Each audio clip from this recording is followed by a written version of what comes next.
So by now you may have heard about Jimmy Kimmel. If not, I'm going to fill you in right quick. His late night show on ABC suspended. The New York Post, they have a habit of brilliant front page covers that summarize things just perfectly in a few words. They hit the nail on the head. Once again, there you see today's cover. They split it with President Trump and his state visit to England this week. Royal Tea Party up top. Love it. Below, dedicated to Kimmel. ABC, exclamation point. Network polls Kimmel for Kirk lie. They're alluding to Jimmy Kimmel's monologue.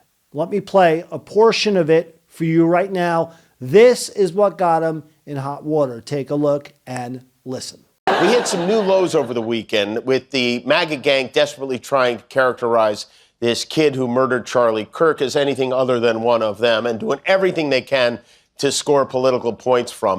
And again, there you have it. Slanderous, shameful lies from Jimmy Kimmel. Uses his late night platform to be a propaganda activist, a vehicle for the radical left instead of being an entertainer, a funny man. You figure the average American man or woman has had enough going on in their day with their jobs, their families, stressors of life, compounded by all the political rhetoric and problems we have in today's world. What do they want to do by the time they brush their teeth, put their head against the pillow and turn on the tube for a little fun? They want to laugh. They want some lightheartedness.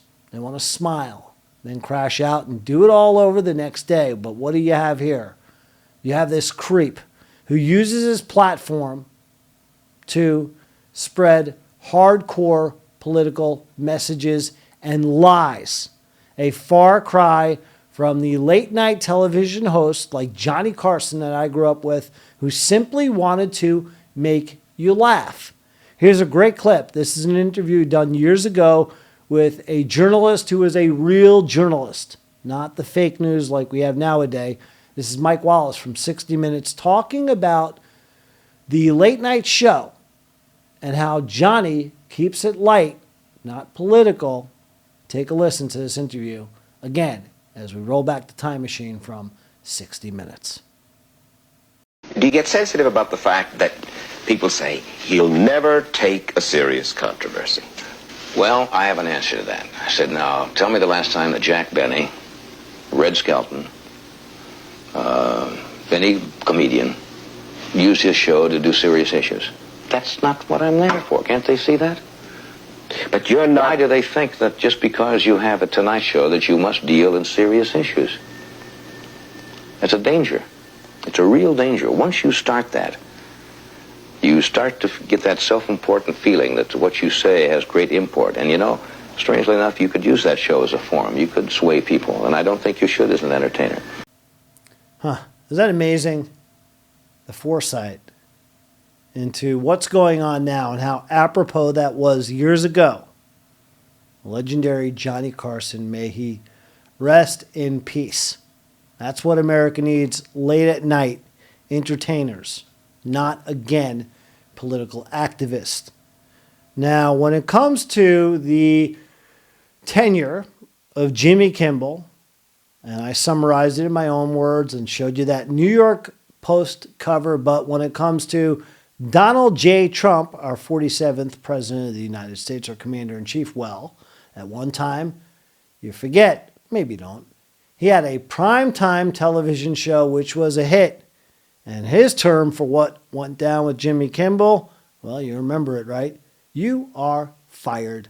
Take a look and listen to President Trump across the pond in England asked about Jimmy Kimmel as he talked to the media.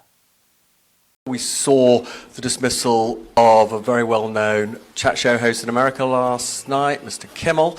Is free speech more under attack in Britain or America?